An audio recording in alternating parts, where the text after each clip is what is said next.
Good morning students. आज मैं आपको 12वीं क्लास में बीए में पार्ट 8 वित्तीय संचालन के विषय में समझाऊंगी। इसके पहले हम लोगों ने कार्यशील पूंजी के लक्षण के विषय में जाना, उसकी अर्थ जाने, उसकी व्याख्याओं को जाने। आज हम कार्यशील पूंजी को प्रभावित करने वाले तत्वों के विषय में जानेंगे। कार्यशील पूंजी की आवश्यकता व्यवसाय के प्रकार और स्वरूप पर आधारित होती है।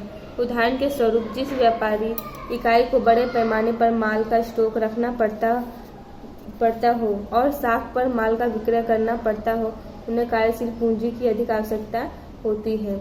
उद्योग के स्वरूप के अनुसार कार्यशील पूंजी की मात्रा परिवर्तित होती रहती है। उदाहरण के स्वरूप में जैसे गैस कंपनी, विद्युत कंपनी को अल्प कार्यशील पूंजी की आवश्यकता होती है। उदाहरण के तौर पर देखो बच्चों, जैसे गैस की कंपनी हो तो विद्युत कंपनी, सबको अल्प मतलब कम कार्यशील पूंजी की आवश्यकता पड़ती है, जबकि श्रम प्रधान उद्योग में अधिक कार्यशील पूंजी की आवश्यकता होती है। दूसरा है व्यवसाय का कद। जैसे व्यवसाय का कद छोटा, वैसे कार्यशील पूंजी की आवश्यकता कम होती है, और जैसे व्यवसाय के कद और विस्तार में वृद्धि होती है, वैसे कार्यशील पूंजी की आवश्यकता भी अधिक होती है। उत्पादन चक्र, कच्चे माल का क्रय और तैयार माल का उत्पादन हो, इन दोनों के बीच की समय अवधि अर्थात उत्पादन चक्र की समय अवधि दीर्घ हो तो कच्चा माल और अर्ध तैयार माल में कार्यशील पूंजी नियोजित होने से उसकी आवश्यकता अधिक होती है। उदाहरण के स्वरूप सूती, कपड़ा और पटसन उद्योग में उत्पादन चक्र दीर्घ समय का होने से अधिक कार्यशील पूंजी की आवश्यकता होती है, जबकि बेकरी, डेयरी उद्योग की उत्पादन प्रक्रिया की समय अवधि अल्प होने से मात्रा में कम कार्यशील पूंजी की आवश्यकता पड़ती है। चौथा है उत्पादन नीति और मांग का प्रकार। उत्पादित वस्तु की मांग मौसमी मांग हो और व्यवसायिक इकाई की पूरे वर्ष दौरान स्थिर उत्पादन की नीति हो तो कार्यशील पूंजी की अधिक आवश्यकता पड़ती है। उदाहरण के स्वरूप में गर्म कपड़ों का उत्पादन करने वाली अधिकतर कंपनियां 12 मास उत्पादन जारी रखती, जबकि विक्रय शीत ऋतु में ही होती है। देखो, उत्पादित वस्तु की मांग क्या हर मौसम में होती है, लेकिन उसका उत्पादन और उसको मतलब बेचने का कार्य क्या है, पूरे वर्ष से किया जाता है। कच्चे माल का संग्रह, कच्चे माल के प्राप्ति स्थान सीमित हो या कच्चे माल की पूर्ति अनियमित हो या निश्चित ऋतु में ही प्राप्त हो, तब कच्चे माल का जत्था संग्रह करना पड़ता है। इससे कच्चे माल में बड़ी मात्रा में पूंजी विनियोग होती है।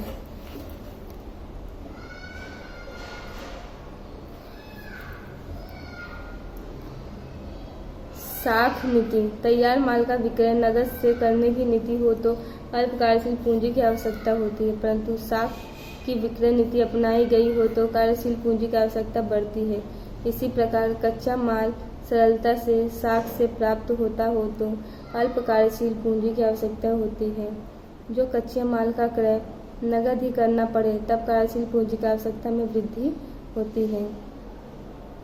सातवां, चालू संपत्तियों का नकद में रूपांतरण।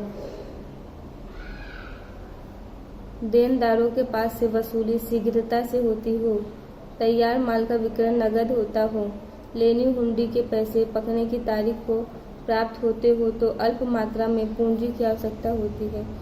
इससे विपरीत परिस्थिति में कार्यशील पूंजी की आवश्यकता अधिक होती है। स्टॉक परिवर्तनशीलता दर, तैयार माल के स्टॉक की परिवर्तनशीलता दर ऊंची हो तो कार्यशील पूंजी की आवश्यकता कम होती है, और स्टॉक में परिवर्तन की दर निम्न होता है तो कार्यशील पूंजी की आवश्यकता अधिक पड़ती है, क्योंकि कार्यशील पूंजी तैयार माल में नियोजित होती है। कार्य की कार्यक्षमता, अल्प प्रयत्न से उच्च परिणाम प्राप्त करना अर्थात संचालकीय कार्य की कार्यक्षमता। देखो, कम प्रयत्न से और कम मेहनत के द्वारा कम मेहनत करके और अच्छे परिणाम प्राप्त करना, ये क्या है, संचालकीय कार्य की कार्यक्षमता होती है। उपलब्ध साधनों का कार्यक्षम उपयोग और दुरुपयोग घटाकर या उसको दूर करके वसूली को तीव्र यानी तेज करके कार्यशील पूंजी की आवश्यकता कम की जा सकती है। उपलब्ध साधनों का कार्यक्षम उपयोग करके और दुरुपयोग यानी कि जो उसकी आवश्यकता यानी उसकी जितनी जरूरत नहीं उसकी आवश्यकता नहीं है उसको हम दूर कर सकते हैं और वसूली को तेज कर सकते हैं। इससे क्या है, कार्यशील पूंजी की आवश्यकता भी कम की जा सकती है। लाभ का वितरण, डिविडेंड के रूप में किया जाने वाला लाभ का वितरण नकद को प्रभावित करता है, क्योंकि डिविडेंड नकद ही चुकाना पड़ता है। कंपनी अपने लाभ का बड़ा भाग डिविडेंड के रूप में वितरित करती है,